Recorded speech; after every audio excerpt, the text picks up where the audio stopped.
నమస్తే జీవనరేఖ కార్యక్రమానికి స్వాగతం. సయాటికా డిస్క్ బల్జ్ తో జీవితాంతం బాధపడాల్సిందేనా? సర్జరీ లేకుండా వీటికి పరిష్కారం ఉంటుందా? డ్రై నీడలింగ్ పద్ధతి ద్వారా ఎటువంటి నొప్పులు తగ్గించుకోవచ్చు? Shri Raghavendra sciatica and disc bulge centre నుంచి డాక్టర్ మాచారి రాఘవేంద్ర గారు ప్రస్తుతం మనతో పాటు స్టూడియోలో ఉన్నారు. మరి దీనికి సంబంధించి మీకేమైనా సందేహాలు ఉన్నాయి, డాక్టర్ గారితో మాట్లాడాలి, మీ సందేహాలు నివృత్తి చేసుకోవాలి అనుకున్నట్లయితే వెంటనే స్క్రీన్ మీద కనిపించే నెంబర్స్ కాల్ చేయొచ్చు. నమస్తే సార్. నమస్తే సార్, ఈ సయాటికా అంటే ఏంటి ఒకసారి ఎక్స్ప్లెయిన్ చేయండి. సయాటికా అంటే మనకు నడుము నొప్పి అక్కడ నుంచి కాలుకు వస్తూ ఉంటుంది. మొత్తం ఎక్కడెక్కడ ప్రాబ్లం ఉందో మనకు నడుము నుంచి సయాటిక్ నర్వ్ అన్నది అక్కడ స్టార్ట్ అయిపోయి కిందికి వస్తుంటుంది. లంబార్ రీజియన్ అని అంటాం. లంబార్ రీజియన్ అంటే ఇప్పుడు వెన్నుపూస, సర్వైకల్, థొరాసిక్, లంబార్ అని 3 భాగాలుగా విభజించి ఉంటుంది. అయితే ఎక్కడ లంబార్ నుంచి స్టార్ట్ అవుతుంది L1 to L5, అక్కడ నుంచి స్టార్ట్ అవుతుంది సయాటిక్ నర్వ్. అక్కడ సయాటిక్ నర్వ్ ప్రెస్ అయిపోవడం వల్ల ఈ ప్రాబ్లం వస్తుంది. ఎలా ప్రెస్ అవుతుందంటే ఏజ్ ఫ్యాక్టర్ వల్ల ఎముకలు అరిగిపోయి రావచ్చు, లేకపోతే డిస్క్ బల్జ్ వల్ల రావచ్చు. స్పైనల్ కెనాల్ స్టినోసిస్ అంటాం. అక్కడ వెన్నుపాము అనేది చిన్నగా అయిపోతుంది, ఒక కెనాల్ లాగా ఉంటుంది. స్పేస్ తగ్గిపోవడం వల్ల దానివల్ల కూడా రావచ్చు, లేకపోతే కింద పడ్డప్పుడు కూడా ఇలాంటి ప్రాబ్లం రావచ్చు. వీటి ద్వారా సయాటిక్ అన్నది స్టార్ట్ అవుతుంది. దీనిలో లక్షణాలు ఏంటంటే నొప్పి మొత్తం కాలు నుంచి నడుము నుంచి కాలు మొత్తం వచ్చేస్తుంటుంది. ఆ నొప్పి గుచ్చినట్టు ఉండొచ్చు, మంటగా ఉండొచ్చు, తిమ్మిర్లు ఉండొచ్చు, పట్టుకున్నట్టు ఉండొచ్చు. ఇవన్నీ లక్షణాలు సయాటికా యొక్క లక్షణాలు. ఈ సయాటికా అనేది ఫీమేల్స్ లో ఎక్కువగా చూస్తూ ఉంటామా, మేల్స్ లో ఎక్కువగా చూస్తుంటామా? ఫీమేల్స్ లో వచ్చేసి సర్జరీ అయిన తర్వాత ఎక్కువగా ఫేస్ చేస్తున్నాం అని అంటున్నారు, వాస్తవమేనా? ఏ సర్జరీ అంటున్నారు? వాళ్ళకి సిజేరియన్స్ కానీ డెలివరీస్ అయిపోయిన కొంతమందికి చూస్తున్నాము, అందరికీ కాదు, కొంతమందికి తర్వాత అలా జరుగుతోంది. లేకపోతే వాళ్ళు దైనందిన కార్యక్రమాలు ఇంట్లో పనిచేసేటప్పుడు కానీ, వర్క్ ప్లేస్లో ఎక్కువ కూర్చోవడము, ఎక్కువ వాళ్ళు ట్రావెల్ చేయడము, ఇలాంటివి ఉన్నప్పుడు కనిపిస్తోంది. కానీ ఇద్దరిలో సమానంగా ఉంటుంది, వీళ్ళకి ఎక్కువ వీళ్ళకి తక్కువ అని ఉండదు. ఎలా ఉంటుందంటే వాళ్ళు చేసే పనిలో బట్టి దానిపైన ప్యూర్గా డిపెండ్ అయి ఉంటుంది. లేకపోతే కొన్ని రిస్క్ ఫ్యాక్టర్స్ పడడం కానీ ఇలాంటివి ఉన్నప్పుడు కూడా రావచ్చు. ఓవర్ వెయిట్ ఎక్కువగా ఉన్న వాళ్ళలో కూడా సయాటికా వచ్చే అవకాశాలు ఉంటాయా? దాదాపుగా చాలా తక్కువ ఉంటాయి. కాకపోతే ఇలాంటి ప్రాబ్లమ్స్ ఏదైనా జరిగినప్పుడు ఎత్తు పల్లాలున్న నేలపై నడవడము, తర్వాత ఎక్కువ ట్రావెల్స్ చేయడము, రోడ్డు బాగలేని దానిపైన కూడా వెళ్ళడము, ట్రావెల్స్ చేయడము, గుంతలు ఉన్న దాంట్లో స్పీడ్ బ్రేకర్స్ ఫాస్ట్గా వెళ్ళినప్పుడు ఎత్తివేయడం, ఇలాంటివి జరిగినప్పుడు ప్రాబ్లం అన్నది స్టార్ట్ అవుతూ ఉంటుంది. దాని తర్వాత సడన్గా ఏదైనా తీసుకోవడానికి వెళ్ళడం, వంగి సడన్గా బరువులు ఎత్తడం, ఇలాంటివి చేసినప్పుడు కూడా ఒక్కొక్కసారి ఆ డిస్క్ ప్రాబ్లం వచ్చి ఈ ప్రాబ్లం స్టార్ట్ అయ్యే అవకాశాలు ఉంటాయి. ఇద్దరికీ సమానంగా ఉంటాయి, ఎవరికైనా కానీ చెప్పలేము. ఇది వయసుతో పాటు కూడా సంబంధం ఉండదు. అలా ఈ సయాటికా పెయిన్ అనేది ఎలా ఉంటుంది, ఎంత వరకు ఉంటుంది? మామూలుగా ఏదైనా పెయిన్ వచ్చినప్పుడు ఒక 1 hour 2 hours అలా ఎక్స్టెండ్ అయితే సయాటికా పెయినేనా? ఈ పెయిన్ ని చూసి మనం ఇది సయాటికా అని గుర్తుపట్టచ్చా? గుర్తుపట్టచ్చు. సయాటికా పెయిన్ అంటే నడుము నుంచి కాలు వరకు ఉంటుంది మొత్తం. రెండు కాళ్ళకి ఒక కాలు ఉంటుంది, ఎక్కువ శాతం ఏదైనా ఒక కాలు ఉండొచ్చు, చెప్పలేము. కొంతమందికి మాత్రం 2 కాళ్ళకు ఉంటుంది. అది ఎలాగంటే ఫస్ట్ ఒక స్టార్ట్ అయ్యాక సరిగా ట్రీట్మెంట్ తీసుకోకుండా ఉండటం, అలాగే వదిలేసేయడం, ఇలాగ ఉన్నప్పుడు మొత్తం సెకండ్ సైడ్ కూడా ఇన్వాల్వ్మెంట్ ఉంటుంది. ఎందుకంటే ఒక సైడ్ ఉన్నప్పుడు అటు సైడ్ బరువు వేసి నడవకుండా ఉండటం, ఇటు సైడ్ చేయడం ద్వారా ఇటు సైడ్ ఇంబ్యాలెన్స్ అయిపోయి ఇటు కూడా ప్రాబ్లం అవుతూ ఉంటుంది. అలాగా. ఓకే, ఇది సర్జరీ లేకుండా మనం సయాటికాని ట్రీట్ చేయొచ్చా? డ్రై నీడ్లింగ్ పద్ధతి ద్వారా ప్రస్తుతానికి మేము చేస్తున్నాం, సర్జరీ లేకుండా. దీంట్లో ఎలాగంటే మోస్ట్లీ చాలా వరకు జనరల్గా పేషెంట్స్ చిన్న నొప్పి అనుకుంటారు, అది సయాటికా అని వాళ్ళకి తెలీదు. డాక్టర్స్గా మాకు తెలిసి ఉంటుంది దాని లక్షణాలు ఏంటి అని. జనరల్గా నొప్పి వచ్చింది, ఎందుకో కింది కాళ్ళు లాగుతూ ఉంది, ఇలాగే అనుకుంటూ ఉంటారు, తగ్గిపోతుందేమని అనుకుంటూ ఉంటారు. ఎప్పుడైతే నిర్లక్ష్యం చేస్తారో అది ఇంకా ఎక్కువ అయిపోతుంది, తిమ్మిర్లు రావడం, మంటలు రావడం, ఇలాంటివి జరిగినప్పుడు ఇంకా ఎక్కువ అయిపోయి కుంటుకుంటూ నడవడం, ఇలా స్టేజ్ వచ్చాక ఇంకా ఎక్కువ అయిపోయినప్పుడు జనరల్గా సర్జరీ అని చెప్తారు. కాకపోతే ఇప్పుడు ప్రస్తుత పరిస్థితుల్లో డ్రై నీడ్లింగ్ ట్రీట్మెంట్ ద్వారా వీలైనంత వరకు ఎక్కువ నొప్పి ఉన్న వాళ్ళకు కూడా ఈ ట్రీట్మెంట్ చేసి, వాళ్ళు కుంటుకుంటూ నడిచే వాళ్ళకు కూడా ట్రీట్మెంట్ చేసి బాగా నడిపించగలిగి పెయిన్ తగ్గించగలుగుతున్నాం వితౌట్ సర్జరీ. ఓకే, జనరల్ గా ఏదైనా డిసీజెస్ వచ్చినప్పుడు ఏమైనా వ్యాధులు ఇన్బిల్ట్ మనకుంటే ట్రిగ్గర్ పాయింట్ లాగా మనకు అప్పుడు తెలుస్తుంది అని అంటూ ఉంటారు. సో సయాటికా కూడా ఏదైనా ఒక సందర్భంలో బయటపడే అవకాశాలు ఎక్కువగా ఉంటాయా? ఏ ఏజ్ వాళ్ళలో ఎక్కువగా చూస్తున్నాం? ఇది సయాటికా ఎలా బయటపడుతుందంటే మామూలుగా అయితే general starts with back pain, అలాగే స్టార్ట్ అయిపోతుంది, నార్మల్ బ్యాక్ పెయిన్ లాగా స్టార్ట్ అవుతుంది. కొంతమందికి ఏమో ఆల్ ఆఫ్ ఏ సడన్ ఎక్కువగా ప్రాబ్లం ఉన్నప్పుడు మొత్తం వచ్చేస్తుంది. చాలా వరకు కొంత బ్యాక్ పెయినే ఉంటుంది. జనరల్గా వాళ్ళకి తెలియకపోవడం, వెంటనే డాక్టర్ని సంప్రదించకపోవడం, సరైన టెస్టులు చేయించుకోకపోవడం వల్ల దాన్ని గుర్తించలేరు, తగ్గిపోతుందని అనుకొని వాయిదా వేయడం ద్వారా. సో అలాగున్నప్పుడు అది ఎక్కువైపోతుంది బాగా. అలాగా ట్రిగర్ పాయింట్ అంటే హెవీ వర్క్. ఎప్పుడైతే వాళ్ళు ఈ ప్రాబ్లం ఉండి కూడా సరైన ట్రీట్మెంట్ తీసుకోకుండా ఎక్కువ దూరం ట్రావెల్ చేయడము, లేకపోతే ఎక్కువసేపు సిట్టింగ్ జాబ్ కూర్చొని పని చేయడము, లేకపోతే కొంతమంది వెయిట్ లిఫ్టింగ్ జాబ్ ఉంటుంది, వాళ్ళకు ఇంకా ఎక్కువ ప్రాబ్లం అవ్వడము, ఇవి ట్రిగర్స్ గా యాక్ట్ చేస్తాయి. అలాంటప్పుడు బయటపడుతుంది, బాగా ఎక్కువ అవుతుంది. మళ్ళీ వాళ్ళు కొంచెం రెస్ట్ లో ఉన్నప్పుడు ఆ నొప్పి తీవ్రత తగ్గడము ఇలాగా జరుగుతూ ఉంటుంది. అంటే ఏ ఏజ్ వాళ్ళలో ఎక్కువగా చూస్తూ ఉన్నారు మీ దగ్గర ఉన్న పేషెంట్స్ ని బట్టి? ఆల్ ఏజ్ వస్తారు, all age, right from 10 years to 100 years. ఈరోజు 11 years చిన్న పాప వచ్చింది, తనకు జస్ట్ ఆడుకుంటూ ఏదో కింద పడడం ద్వారా వచ్చింది. జస్ట్ ఈరోజు వచ్చిన అమ్మాయి. ఇంతకుముందు 70 years 80 years ప్లస్ వాళ్ళు కూడా వచ్చారు. ఇంకా మిడిల్ ఏజ్ వాళ్ళు ఎక్కువగా వస్తూ ఉంటారు అనమాట. ఎక్కువగా ఓల్డ్ ఏజ్ లో చూస్తూ ఉంటాము, మిడిల్ ఏజ్ లో కూడా ఉంటుంది. చిన్నపిల్లలు కొంచెం తక్కువ, వాళ్ళు కింద పడడం ఏదో చేసినప్పుడు అది కనిపిస్తూ ఉంటుంది. ఓకే, ఇప్పుడు దీనికి ట్రీట్మెంట్ వచ్చేసి డ్రై నీడ్లింగ్ అని కొత్త పద్ధతి మీరు చేస్తున్నారని చెప్తున్నారు కదా. ఇప్పుడు రీసెంట్ గా ఇప్పుడు 11 years బేబీ పడింది, తనకు కూడా సయాటికా పెయిన్ అని చెప్తూ ఉన్నారు. తనకు కూడా ఇదే పద్ధతి ట్రీట్మెంట్ కి సంబంధించి? అందరికీ ఒకటే డ్రై నీడ్లింగ్ ట్రీట్మెంట్ ద్వారానే చేస్తాం. ఏంటంటే దీనిలో ఏంటంటే డైరెక్ట్ గా ఎక్కడ నడు కంప్రెషన్ ఉంది, అది దానిపైన ఉన్న ప్రెషర్స్ ని కొంతవరకు తప్పించడం, అలాగే నరువు ఎక్కడి నుంచి ఎక్కడి వరకు వెళ్తుందో, ఎక్కడ ప్రాబ్లం ఉందో అదంతా ట్రీట్మెంట్ చేయడము, వీటి ద్వారా సక్సెస్ఫుల్ గా కొంతవరకు తొందరగా తగ్గించవచ్చు. ఓకే, ఈ డ్రై నీడ్లింగ్ పద్ధతి అనేది ఎలా ఉంటుంది ప్రాసెస్ ఒకసారి ఎక్స్ప్లెయిన్ చేయండి. ఈ ప్రాసెస్ అంటే చిన్న ఫిల్ఫామ్ నీడిల్స్ అంటాము, ఆ నీడిల్స్ ఏం కాదు, కాకపోతే హెయిర్ లాగా చిన్నగా ఉంటాయి, భయపడే అవసరం లేదు. స్కిన్ పోర్స్ లోంచి చేసేయచ్చు. ఎక్కడైతే ట్రీట్మెంట్ చేయాలనుకుంటామో ఫస్ట్ వాళ్ళ MRI, ఎక్స్రే ఈ రిపోర్ట్స్ అన్ని చూసి, దాని తర్వాత వాళ్ళ నడక ఎలాగుంది, కూర్చుంటున్నారా, నించుంటున్నారా, నడవగలుగుతున్నారా లేదా, ఇవన్నీ చెక్ చేసుకొని ఆ తర్వాత పేషెంట్ మొత్తం ట్రీట్మెంట్ చేయాలనుకున్న పార్ట్ దగ్గర ట్రీట్మెంట్ క్లీన్ చేసేసి, ఆ నీడిల్ని పోక్ చేసి ఎక్కడెక్కడ ప్రాబ్లం ఉందో అంత క్లియర్ చేసేసి, దాని తర్వాత మళ్ళీ నీట్గా స్టెరైల్గా క్లీన్ చేసి, తర్వాత ఎక్సర్సైజ్ చేయించడం, చూసుకోవడము. ఒకరికి వాడిన నీడిల్ మళ్ళీ ఇంకొకరికి వాడకుండా యూజ్ అండ్ త్రో నీడిల్స్ ఉంటాయి. సో ఇలా ప్రికాషన్స్ అన్ని తీసుకొని ఇంటర్నేషనల్ స్టాండర్డ్స్ బట్టి ట్రీట్మెంట్ చేయడం జరుగుతుంది. ఇది యాక్చువల్లీ ఆస్ట్రేలియన్ ట్రీట్మెంట్, ఇది డ్రై నీడ్లింగ్. సో దానిలాగానే చేయొచ్చు, రిజల్ట్స్ చాలా బాగున్నాయి. ఈ ట్రీట్మెంట్ ఇచ్చేటప్పుడు అనస్థీషియా ఇస్తారా పేషెంట్స్ కి? అవసరం లేదండి. అనస్థీషియా అంటే కోత సర్జరీస్ లాగా ఎక్కువగా ప్రాబ్లం ఉండి ఎక్కువసేపు కోయడం, ఎక్కువ బ్లడ్ లాస్ ఉన్నప్పుడు నొప్పి తెలియకుండా చేస్తారు. దీంట్లో జనరల్ గా నొప్పి అనేది ఉండదండి, చిన్న జస్ట్ చీమ కుట్టినట్టు కూడా ఉండదు, పెయిన్లెస్ ప్రొసీజర్. చిన్న పిల్లలు కూడా చేయించుకోవచ్చు. No blood loss, 1 drop blood కూడా రాదు బయటికి, ఎందుకంటే చిన్న నీడిల్స్ ఉంటాయి కదా. So no question of blood loss or any pain. They can perform this treatment very well. చేసుకున్న వెంటనే ఇంటికి వెళ్ళిపోవచ్చు. ఏం అవసరం లేదు. ఈ ప్రొసీజర్ అంతా కంప్లీట్ అవడానికి ప్రాబ్లం బట్టి ఉంటుంది. చిన్న చిన్నవి అయితే ఒక 15-20 minutes లో అయిపోతాయి. ఇంకొంచెం ఎక్కువ పెద్ద ప్రాబ్లం ఉందనుకుంటే మనకు 1/2 hour to 40 minutes కానీ ఇలా కావడం జరుగుతుంది. దాని తర్వాత ఎక్సర్సైజ్ ఇవన్నీ చేసుకోవడం దగ్గర 1 hour పడుతుంది. అంటే చిన్న ప్రాబ్లం పెద్ద ప్రాబ్లం అని మీరు చెప్తూ ఉన్నారు. జనరల్ గా సయాటికాలో వేరియంట్స్ ఉంటాయా, రకాలు ఉంటాయా? మనం చిన్నవంటే వేరే పెయిన్స్ బాడీలో వేరే చోట అనమాట. షోల్డర్ పెయిన్ కావచ్చు, ఏదో హ్యాండ్ దగ్గర పెయిన్ కావచ్చు, కొంచెం అప్పర్ బ్యాక్ పెయిన్ అవ్వచ్చు, లేదా కాళ్ళ దగ్గర కొంచెం పట్టేసింది, ఇవన్నీ ఉంటాయి. సయాటికా అన్నది పెద్ద ప్రొసీజర్, దానికి ఎక్కువ టైం పడుతుంది. ఇవి చిన్న చిన్నవి తక్కువ టైం పడుతుంది, దాంతో పాటు తొందరగా కూడా తగ్గించవచ్చు. ఇవన్నీ మొండి కేసులు, sciatica, neck pain, spondylitis, cervical spondylitis అంటే మెడ దగ్గర స్పాండిలైటిస్, ఇవన్నీ పెద్ద ప్రాబ్లమ్స్, కొంచెం టైం పడుతుంది. కాలర్ ఉన్నారండి, మాట్లాడదాం. మునగాడ నుంచి రవిప్రకాష్ గారు, మీ డౌట్ ఏంటో అడగండి డాక్టర్ గారిని. నమస్కారం అండి. నమస్కారం, చెప్పండి రవిప్రకాష్ గారు. నమస్కారం అండి, చెప్పండి. నా బుధాలు ఈ మధ్య కాలంలో నొప్పులు ఇస్తున్నాయి. నిద్ర చేతులు మలసకపోయి నొప్పులు ఇస్తున్నాయి. సరే, అది ఉంటుంది. మామూలుగా కూడా నేను 2 చేతులు ఇట్లా పండుకొని ఉన్నా కూడా 2 బుధాలు చీపులు ఇస్తున్నాయండి. ఎందుకు అర్థం కావట్లేదండి. మీకు ఏమైనా డయాబెటీస్ ఉందా? లేదండి. డయాబెటీస్ లేదు. ఏం పని చేస్తారు మీరు? నేను ఫ్లైట్ ఏజెంట్ చేస్తాను. ఓకే, ఎక్కువ డ్రైవింగ్ చేస్తారా?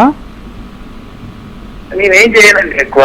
ట్రావెలింగ్ ఉంటుందా? 2 వీలర్ ఎక్కువగా నడపడం అని ఉంటుందా? నడపనండి. ఈ నొప్పులు ఎప్పటి నుంచి ఉన్నాయండి? నొప్పులు ఎప్పటి నుంచి ఉన్నాయి? అది ఈ మధ్య కాలంలోనండి, 1-2 years నుంచి స్టార్ట్ అయింది అది. 2 years అంటే బాగా లేట్ అయిపోయింది. చేతులు మొత్తం పైకి లేపగలుగుతున్నారా? మూమెంట్ రిస్ట్రిక్షన్ ఏమన్నా ఉందా? అట్లా అంటే అంత రాలేదు కానీ బాగా నొప్పులు దుక్కుతుంటాయండి చేతులు. సరే ఒకసారి వచ్చి మీరు సంప్రదిస్తే కనుక దానికి సంబంధించిన టెస్టులు చేసి ప్రాబ్లం ఏంటో చూసి దానికి సంబంధించి మీకు ట్రీట్మెంట్ చేసి పంపించడం జరుగుతుంది. చూడాలి, ఒకసారి వచ్చి సంప్రదించండి. ప్రాబ్లం చూడకుండా మనం చెప్పలేము. ఓకేనా? ఒకసారి ఈ పెయిన్ కి సంబంధించి మీరు నెగ్లెక్ట్ చేస్తూ ఉంటారు నిజంగా. జనరల్ గా మీరు ఇంతకుముందు చెప్పినట్లుగానే జనరల్ గా ఈ పెయిన్ కి సంబంధించి వచ్చినప్పుడు ఎంత మనకు మనం వెయిట్ చేయొచ్చు ఇంట్లో? అంటే ఫస్ట్ ఎయిడ్ లాగా అంటారు కదా, కొంచెం ఇంట్లో వెయిట్ చేయడం ఎంతవరకు చేయొచ్చు? అండ్ డాక్టర్ ని ఎంత త్వరగా మనం కన్సల్ట్ అయితే మంచిది అంటారు? జనరల్ గా పెయిన్స్ వచ్చినప్పుడు 1 week or 10 days లో దాని తీవ్రత తగ్గుతోంది ఫస్ట్ కన్నా. అంటే తగ్గిపోతుంది చిన్న ఉంటాయి కనుక. జస్ట్ కాపడం పెట్టుకోవడం అలాంటివి చేస్తే తగ్గిపోతుంది చిన్నవైతే. పెద్దవైతే కనుక టైం అది ఇంకా ఎక్కువ అవ్వడం నొప్పులు, దాని నుంచి ఇంకా వేరే చోటికి నొప్పి వెళ్ళడం, అక్కడ నుంచి షోల్డర్ జాయింట్ అని ఇందాక చెప్పారు, అది షోల్డర్ జాయింట్ పైకి ఎత్తడానికి రాకపోవడము, ఇలాంటివన్నీ ఉంటాయి. చూసుకొని కాజ్ ఏంటో చూసుకొని దాన్ని బట్టి వెంటనే డాక్టర్ని సంప్రదించాలి. ఓకే. జనరల్ గా ఇటువంటి పెయిన్స్ వచ్చినప్పుడు పేషెంట్స్ సొంతంగా ఏదో ఒకటి చేసుకుంటూ ఉంటారు, ఇంతకుముందు చెప్పినట్లుగా. దాని వల్ల ఆ ప్రాబ్లం ఇంకా రెట్టింపు అవుతుంది. జనరల్ గా పేషెంట్స్ చేసే మిస్టేక్స్ ఏంటి దీనిలో? నెగ్లెక్ట్ చేస్తారు. చిన్న నొప్పి అనుకుంటారు, ఫస్ట్ తగ్గిపోతుందని అనుకుంటారు. అప్పటికప్పుడు ఏదో ఆయింట్మెంట్ టాబ్లెట్స్ వేసుకోవడమో చేస్తారు. వాళ్ళకు చిన్న ప్రాబ్లం అయితే పోతుంది, అది వాళ్ళకి తెలియదు చిన్నదా పెద్దదా అని. ఫస్ట్ అలా ట్రై చేస్తారు, అలాగే డిలే అవుతుంది. చిన్నవైతే వెళ్ళిపోతాయి, పెద్దవైతే కనుక వేసుకున్నప్పుడు తగ్గడము, తర్వాత వేసుకున్నప్పుడు మళ్ళీ రావడం, పెరగడం, ఇవన్నీ జరుగుతూ ఉంటాయి. ఇక్కడ ఒక పెద్ద ప్రాబ్లం ఏంటంటే, ఇప్పుడు ఫర్ సపోజ్ పేషెంట్కు సయాటికా డిస్క్ బల్జ్ ఉంది. ఇలాంటప్పుడు వాళ్ళు పనికి వెళ్ళలేరు, డిస్టర్బెన్స్ ఉంటుంది. పెయిన్ కిల్లర్స్ వేసుకున్నప్పుడు పెయిన్ కనిపించదు, అలాగని ఎక్కువ పని చేసేస్తారు, ప్రాబ్లం లోపల అలాగే ఉంటుంది. అలాంటప్పుడు అది టాబ్లెట్ పవర్ అయిపోయింది అనుకోండి, దాని తర్వాత నొప్పి ఇంకా ఎక్కువ రావడం జరుగుతుంది. ఎందుకంటే వాళ్ళు చేయకూడని మూమెంట్స్ ఆ నొప్పి పెట్టుకొని టాబ్లెట్ వేసుకొని కనిపించకపోవడం వల్ల ఎక్కువగా చేస్తారు. అలాంటప్పుడు ప్రాబ్లం ఇంకా ఎక్కువైపోతుంది. సో దీని తగ్గట్టుగా జాగ్రత్తలు తీసుకొని వెంటనే వచ్చి మమ్మల్ని సంప్రదిస్తే కనుక ఎక్కడ ప్రాబ్లం ఉంది ఏముందో చూసి వెంటనే తగ్గించవచ్చు. ఈ డ్రై నీడ్లింగ్ ప్రాసెస్ ట్రీట్మెంట్ చేసిన తర్వాత ఇన్ పేషెంట్ ఉండాల్సిన అవసరం ఉంటుందా? ఇన్ పేషెంట్ ఉండాల్సిన అవసరం ఏమి ఉండదు. ఇది డే కేర్ ప్రొసీజర్. 99% మెంబర్స్కు ట్రీట్మెంట్ చేసుకొని వెంటనే వెళ్ళిపోవచ్చు అండి. అదే సేమ్ డే వెళ్ళిపోవచ్చు. అంటే depending upon the patient flow, అప్పుడు ఎంతమంది ఉన్నారు ఎంతమంది వచ్చారు చూసుకొని సర్టెన్ నెంబర్ ఆఫ్ పేషెంట్స్కి సేమ్ డే అయిపోతుంది. పేషెంట్ ఫ్లో ఎక్కువ ఉందంటే వాళ్ళు నెక్స్ట్ డే రావాల్సి ఉంటుంది. ఇంకా పెయిన్ ఎక్కువ ఉంది వాళ్ళు చేయలేరు అన్నప్పుడు పేషెంట్ హాస్పిటల్లో అడ్మిట్ చేసి దానికి తగ్గట్టుగా ట్రీట్మెంట్ ఇవ్వడం జరుగుతుంది. ఓకే. ఈ ట్రీట్మెంట్ తర్వాత ఎటువంటి జాగ్రత్తలు తీసుకోవాలి? తప్పకుండా ట్రీట్మెంట్ తర్వాత జాగ్రత్తలు తీసుకోవాల్సిందే. కొన్ని ఎక్సర్సైజెస్ చెప్తాం మేము, ఏం చేయాలో ఏం చేయకూడదో అవి కూడా చెప్తాం. అయితే పేషెంట్ ట్రీట్మెంట్ తర్వాత ఎక్సర్సైజ్ చేస్తూ ఏం చేయాలో ఏం చేయకూడదో డూస్ అండ్ డోంట్స్ అంట అవి ఫాలో అవుతూ ఉంటే కనుక అది మళ్ళీ రిపీట్ అవ్వకుండా చూసుకోవచ్చు ఖచ్చితంగా. అంటే రాంగ్ మూమెంట్స్, ఓంగి బరువులు ఎత్తడం కానీ, హెవీ వెయిట్స్ లేపడం, వాళ్ళకి ఎంత చేతన దానికన్నా ఎక్కువ ట్రై చేయడం, మళ్ళీ తర్వాత ఎక్కువసేపు ఇంప్రాపర్ పొజిషనింగ్లో కూర్చోవడం, ఇవన్నీ చేయకూడదు. ఓకే. ఇప్పుడు ఏదైతే మీరు ట్రీట్మెంట్ చేస్తున్నారో డ్రై నీడ్లింగ్ ట్రీట్మెంట్ అనేది, దీని సక్సెస్ రేట్ ఎలా ఉంది ప్రస్తుతం? దీని సక్సెస్ రేట్ చాలా బాగుంది. 100 మెంబర్స్ చేసుకుంటే 90 మెంబర్స్ పేషెంట్స్కు తగ్గుతూ ఉంది. చేయించుకున్న వాళ్ళు ఇంకా మంటలు తిమ్మిర్లు కుంటడం చేయడంతో అలా కూడా వచ్చిన పేషెంట్స్ కూడా బాగా నడుస్తున్నారు ఈ ట్రీట్మెంట్ ద్వారా. Very positive results without any side effects, that with in less time బాగా తగ్గుతా ఉంది. ఓకే. నెక్స్ట్ కాలర్ ఉన్నారు ఏలూరు నుంచి చంటి గారు, డాక్టర్ గారితో మాట్లాడండి. నమస్తే సార్. నమస్తే, చెప్పండి చంటి గారు. నాకు ఒక 5 months క్రితం చెప్పండి ఏమైందా చెప్పండి. ఒక 5 నెలల క్రితం నడుముకి ఆపరేషన్ అయిందండి. ఎక్కడ, ఏ లెవెల్లో ఉంది? ఏలూరులోనే చేయించుకున్నానండి. ఏలూరులో ఆంధ్ర హాస్పిటల్లో చేయించాను సార్. ఓకే. ఇప్పుడు ఎలా ఉంది పరిస్థితి? ఏంటి ఇప్పుడు పరిస్థితి? పర్లేదు కానీ సార్ 5 నెలలు అయింది. కాస్త నొప్పులు కొంచెం గట్టిగా అలా ఉంటుందండి. డాక్టర్ గారిని ఏమన్నారంటే అది కొద్ది నిదానంగా పోద్ది, దాని గురించి మర్చిపో తగ్గిపోతారని ఎప్పుడు అన్నారండి డాక్టర్ గారిని సంప్రదించినప్పుడు.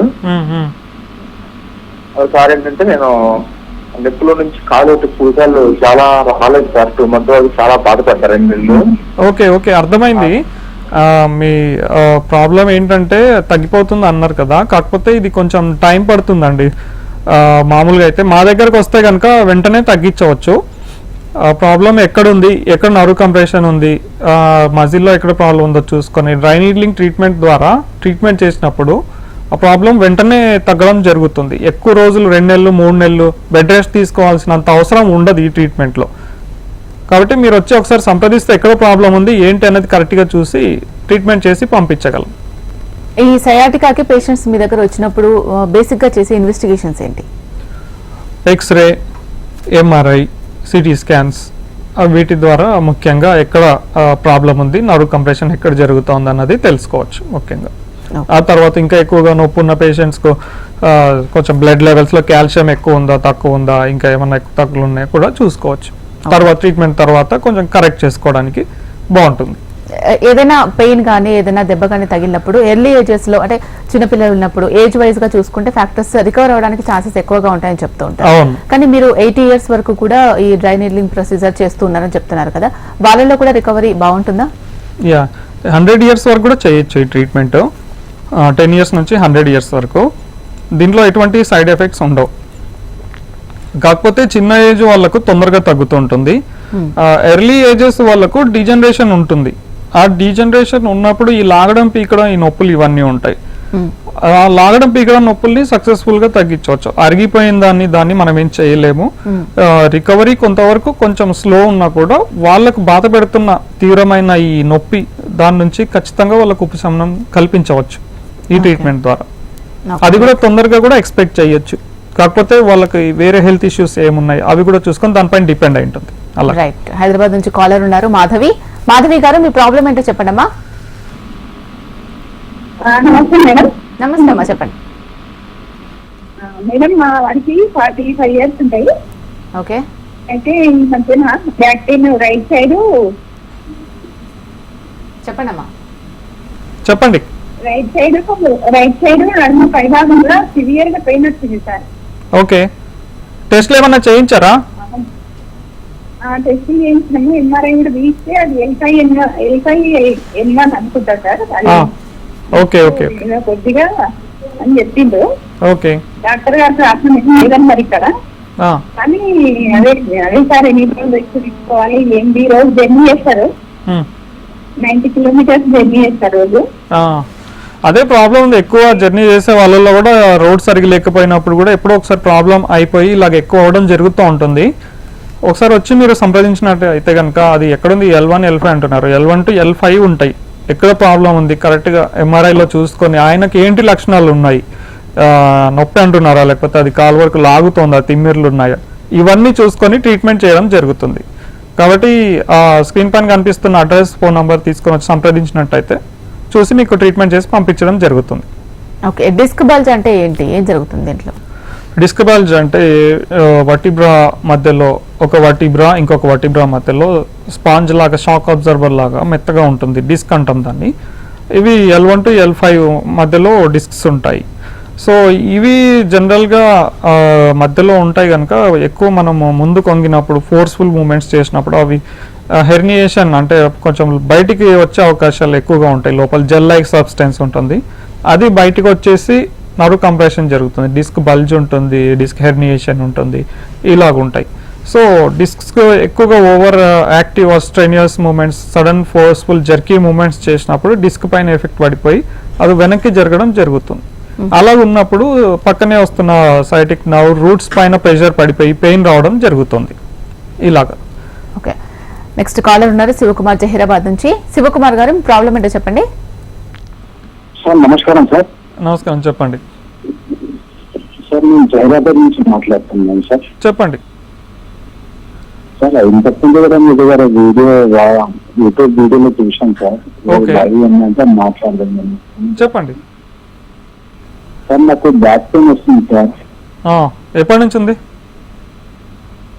అంటే ఈ మధ్యలో అంటే అప్పుడప్పుడు వస్తుంది, తగ్గుతుంది, ఆహా. ఈ మధ్యనే ఒక 1 month నుంచి మళ్ళీ వస్తుంది సార్.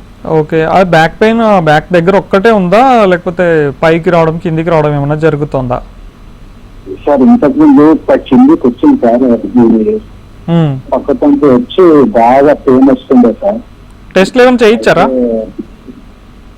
ఎంఆర్ఐ చేయించాను సార్. ఓకే, అందులో ప్రాబ్లం ఉందా? లెఫ్ట్ సైడ్ మోకాల లోపల ప్రాబ్లం ఉందని అన్నారు. నడుముకి ఎంఆర్ఐ చేయించలేదా?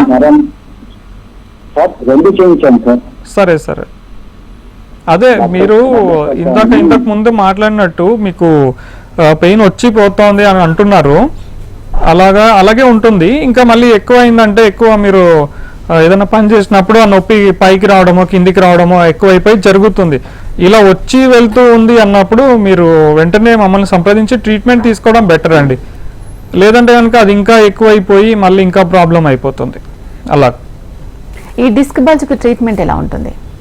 డిస్క్ బల్జ్ కూడా సేమ్ డ్రై నీడ్లింగ్ ట్రీట్మెంటే చేసేస్తాం. కాకపోతే తక్కువ ఉన్న వాళ్ళకి నడుము దగ్గర ఒకటే నొప్పి ఉంటుంది డిస్క్ బల్జ్ నుంచి. అది సివియర్గా ఉందనుకుంటే సైటిక్ నర్వ్ ఇన్వాల్వ్మెంట్ అయిపోయి మళ్ళీ అక్కడ నుంచి కిందికి రావడం జరుగుతుంటుంది. అలా ఉన్నప్పుడు అక్కడ ఎక్కడైతే కంప్రెషన్ ఉందో ట్రీట్మెంట్ చేయడం ద్వారా నర్వ్ ఫ్రీ అయిపోవడము, డిస్క్ కూడా ఫ్రీ అయిపోవడం జరుగుతుంది. దాని తర్వాత ఆ నొప్పి ఎక్కడి వరకు వెళ్ళిందో అది కూడా క్లియర్ చేసుకోవాల్సి ఉంటుంది. ఓకే, ఈ డ్రై నీడ్లింగ్ కి ఆక్యుపెంచర్ కి తేడా ఏంటి? రెండిటికి తేడా ఏంటంటే ఆక్యుపెంచర్లో మెరిడియన్ పాయింట్స్ ఉంటాయి. ఎనర్జీ బ్లాక్స్ ఫ్లో డిస్టర్బ్ అయింది, బ్లాక్ అయింది, దాన్ని రిలీజ్ చేస్తారని చెప్పి అంటారు. అయితే డ్రై నీడ్లింగ్ వచ్చేసి disc bulges, sciatica, nerve root compression, especially any body pains ఇలా ఉన్నప్పుడు ట్రిగర్ పాయింట్స్లో ట్రీట్మెంట్ చేసి తగ్గించడం జరుగుతుంది. రెండిటికి తేడా ఇది. ఓకే, శ్రీ రాఘవేంద్రరావు ఏమేం పెయిన్స్ కి ట్రీట్మెంట్ అందిస్తున్నారు ప్రస్తుతం? మా దగ్గర వచ్చేసి ఎనీ టైప్ ఆఫ్ బాడీ పెయిన్కి ట్రీట్మెంట్ చేస్తూ ఉన్నాము. కాకపోతే దీంట్లో ప్రధానంగా ఎక్కువగా తగ్గకుండా ఉన్నవి cervical spondylosis, sciatica, lumbar spondylosis, heel pain, neck pains, disc bulges. ఇవి చాలా వేధిస్తూ ఉన్న ప్రాబ్లమ్స్ అందరికీ. అటువంటి వాటికి ఎక్కువగా ట్రీట్మెంట్ ఉంది. చిన్న చిన్న ఎనీ బాడీ పెయిన్స్ వాటికైతే తొందరగా తగ్గించవచ్చు. Any type of pain. అన్నిటికి కూడా dry needling treatment is the best. ఎందుకంటే ప్రాబ్లం మనకు మజిల్ లోపల ఉంటుంది. దాన్ని మనం జస్ట్ పైనుంచి ఆయింట్మెంట్, ఆయిల్ అప్లై చేయడము ఇలాగా చేసుకుంటే ఏదో కొద్దిసేపు రిలీఫ్ ఉంటుంది. లేదు ఇంకా ప్రెషర్ వేసి అప్లై చేస్తే నొప్పి ఇంకా ఎక్కువ అవ్వడం జరుగుతుంది. అలా కాకుండా ట్రిగర్ పాయింట్స్ లోపల ప్రాబ్లం ఎక్కడుంది కరెక్ట్ అక్కడ నుంచే ఆ ప్రాబ్లమ్ని టార్గెట్ చేసి దాన్ని ట్రీట్మెంట్ చేయడం వల్ల బ్లడ్ ఫ్లో ఇంక్రీజ్ అవ్వడము, ఆ తర్వాత అక్కడ ఉన్న ఇన్ఫ్లమేషన్ తగ్గడము, మజిల్ నార్మల్ అనాటమీకి రావడం, నర్వ్ కంప్రెషన్ తగ్గడం, డిస్క్ బల్జెస్ ఫ్రీ అయిపోవడము, ఇవన్నీ దీంతో సాధ్యం అన్నమాట. దీని ద్వారా తొందరగా తగ్గించగలుగుతున్నాం. ఓకే, ఈ డ్రై నీడ్లింగ్ అనేది కొత్త ప్రొసీజర్ కదా, దీనికి సంబంధించి ప్రజల అవగాహన ఎంతవరకు ఉంది? దీనికి అవగాహన ఇంతవరకు బాగానే ఉంది. కాకపోతే ఇంకా దీని గురించి చాలా వరకు అవగాహన రావాల్సి ఉంది. కాకపోతే దీంతో మందులు వాడే అవకాశం చాలా తక్కువ ఉంటుంది. ఇంకా సంబంధించిన ప్రాబ్లమ్స్, ఇన్ఫ్లమేషన్ అలాంటివి ఉన్నప్పుడు దానికి సంబంధించిన డాక్టర్ తోటి మాట్లాడించి తర్వాత కన్సల్టేషన్ తీసుకొని దానికి సంబంధించిన మందులు వాడి, లేకపోతే అలోపతి మందులు పడని వాళ్ళు హోమియో, ఆయుర్వేదిక్ వాడుతుంటే అది కంటిన్యూ చేసుకొని దాని తోడుగా ఈ ట్రీట్మెంట్ చేసుకుంటే బెస్ట్ రిజల్ట్స్ వస్తాయి. ఓకే, ఈ డ్రై నీడ్లింగ్ ట్రీట్మెంట్ తర్వాత పెయిన్ రాకుండా ఉండే అవకాశాలు ఎంతవరకు ఉంటాయి? జనరల్గా ఒకసారి ట్రీట్మెంట్ అయిపోయి ప్రాబ్లం క్లియర్ అయిపోయిందంటే మళ్ళీ రాదండి. తర్వాత ఎక్సర్సైజెస్ ఫాలో అవ్వాలి, చెప్పిన ప్రికాషన్స్ తీసుకోవాలి. ఇవన్నీ ఎందుకంటే మళ్ళీ రిపీట్ అవ్వకుండా. ఇప్పుడు పేషెంట్ వచ్చారు, వాళ్ళు బాగున్న హెల్దీ పర్సన్కే ప్రాబ్లం వచ్చింది. ఎందుకు వచ్చింది? బికాస్ ఆఫ్ దీస్ మిస్టేక్స్ తెలియకుండా చేయడం అనమాట. పోస్చర్ సరిగా లేకపోవడము, వెయిట్ లిఫ్టింగ్ సరిగా చేయకపోవడం, బ్యాలెన్సింగ్ ప్రాబ్లం ఉండడం, వీటన్నిటి ద్వారా వచ్చింది. ఒకసారి వచ్చి తగ్గాక దాని గురించి తెలుసుకొని జాగ్రత్తగా ఉండాలి. లేదు మళ్ళీ అలాగే చేస్తే అక్కడ కాకపోయినా వేరే చోట ఎక్కడైనా రావచ్చు. అలాగా సో మేము చెప్పిన ప్రికాషన్స్ పాటిస్తూ జాగ్రత్తలు, ఎక్సర్సైజులు చేసుకుంటూ ఉంటే బాగుంటుంది. ఇప్పటి వరకు 15 years నుంచి ట్రీట్మెంట్ తీసుకున్న నా దగ్గర పేషెంట్స్ ఎక్కువగా రిపిటేషన్ అయిన చాలా తక్కువ కేసెస్, ఎక్కువ లేవు. ఆఫ్టర్ సర్జరీ కూడా వచ్చి ట్రీట్మెంట్ చేసుకోవచ్చు పేషెంట్స్. సర్జరీ తర్వాత కూడా కొంతమందికి నొప్పి ఉంటుంది, డిస్క్ బల్జ్, స్పైనల్ సర్జరీ అయిపోయిన వాళ్ళు కూడా వచ్చి ట్రీట్మెంట్ చేయించుకొని తగ్గించుకుంటున్నారు. ఓకే, ఈ సర్జరీ తర్వాత ఫుడ్ లో, లైఫ్ స్టైల్లో ఎటువంటి చేంజెస్ చేసుకుంటే బెస్ట్ అంటారు? డ్రై నీడ్లింగ్ తర్వాత ఫుడ్ లో దానికి ఏమి రిలేషన్ ఉండదు. This is a biomechanical problem. అంటే movements related to the movements, joints, muscles, nerves ఇది ఉంటుంది. కొంచెం ఎక్స్టర్నల్ అనుకోవచ్చు. ఇంటర్నల్ అంటే ఇంకా మళ్ళీ బ్లడ్ ఇవన్నీ ఉంటాయి తీసుకోవడం, ఫిజియాలజీ అది ఉంటుంది. సో ఇది ఏం లేదు, ఆ నర్వ్ కంప్రెషన్ ఉంది లేదా మజిల్లో ప్రాబ్లం ఉంది, నర్వ్ ప్రాబ్లం ఉంది, డిస్క్ బల్జీ ఉంది, దాన్ని కరెక్ట్ చేసుకోండి. Exercises, rest main. ఫుడ్ ఏదైనా తీసుకోవచ్చు. There is nothing relation with the food with this problem. ఏదైనా తింటూ ఎక్సర్సైజ్ చేసుకొని జాగ్రత్తలు పాటిస్తూ మెల్లిమెల్లిగా నడవడం, మళ్ళీ అలవాటు చేసుకోవడం, ఇవన్నీ పెంచుకుంటూ వెళ్ళాలి, అప్పుడు బాగుంటుంది. ఓకే, థ్యాంక్ యూ రాఘవేంద్ర గారు, చాలా ఇన్ఫర్మేషన్ మాకు ఇచ్చారు. Thank you so much. Welcome. ఇది ఇవాల్టి జీవన రేఖ. చూస్తూనే ఉండండి HM TV. నమస్తే.